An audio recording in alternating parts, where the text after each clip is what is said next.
So when I told Sue about the idea for this video, she asked me, how would you answer these questions? What do you do to engage in multicultural interactions at Wellesley? And I thought about it for a bit and I couldn't answer because honestly I don't really. Like, I'm not at that point of comfort and I'm wondering, like, what does that even look like? What does it mean to have multicultural interactions and why does it matter?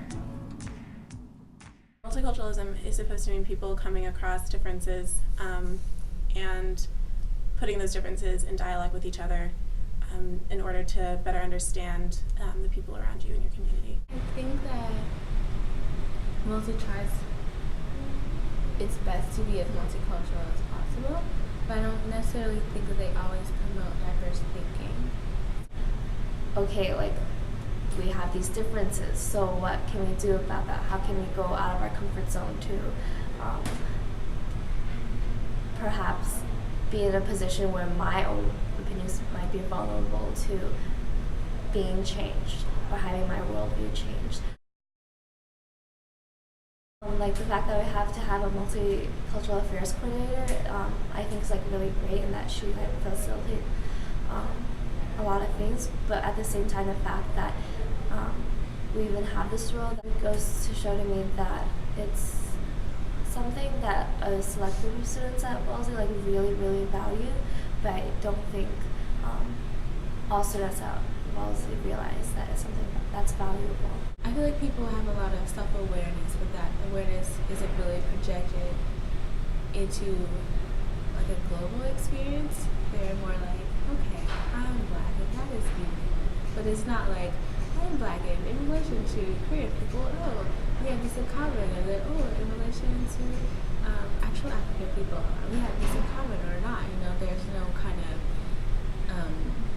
I guess it would be a dialogue or something I want to say, but yeah, there's no kind of dialogue.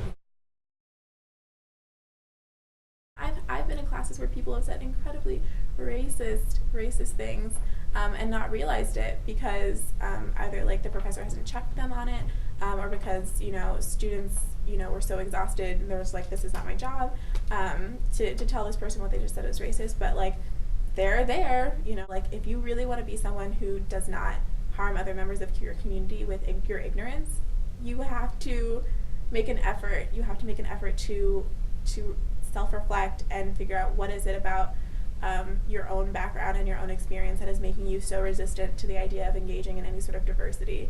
Like, why do you resent that so much? Because you are engaging in it every single day, whether or not you think you are. If you want to understand race critically in the United States, like, you can't only look at one racial group. You have to think about it broadly.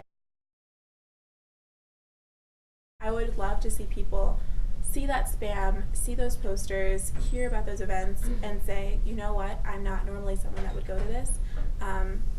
And sometimes going to stuff like this makes me incredibly uncomfortable, but I think that it's really important for me to go and see and push myself a little outside of my comfort zone. You'll hear about a concept that you can Google or that you can find more literature about, and slowly you kind of begin this process of like slowly kind of learning. Most people aren't like, you cannot learn anything about Korean people, no. Most people are like, yay, please learn about Korean people, we want to tell you. I think normally, at least from my perspective as an organizer and talking to other people, like general member events, they're open to the entire Wellesley community, and we love it for you to bring your friends in. I think that oftentimes people focus so much on learning about the other that they don't take time for self-reflection, which is incredibly important in any sort of like multiculturalism idea or like diverse community. Like, you need to have time where you're not just like focused on like learning about the other. You need to like take a lot of time for self-reflection and thinking about your own identity and how that fits into your community. In order to start intercultural dialogue, I think both parties need to come to the table with the assumption that the other person has good intentions, right? Make the most of your cultural experience. You don't really know what you're missing out on until you actually go and see for yourself. Engage everyone.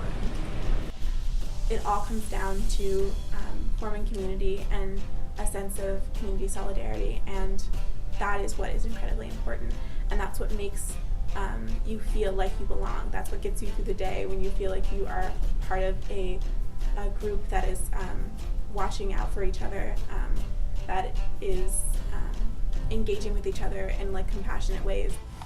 So this video is about what it means to really engage in multicultural interactions and why that matters.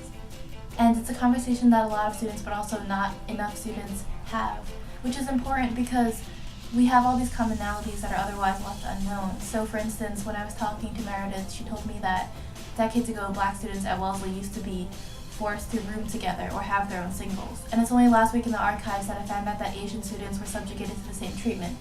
And neither of us would have known that had we not taken the initiative to do research and then to spark those conversations with each other.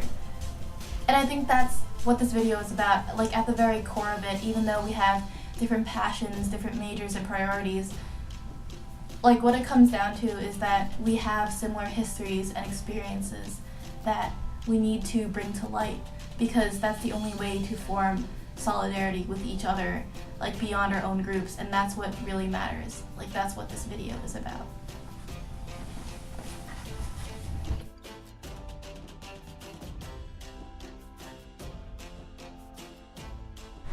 Have you been trying to have a diverse cultural experience of a first year? What do you think? What was this video about?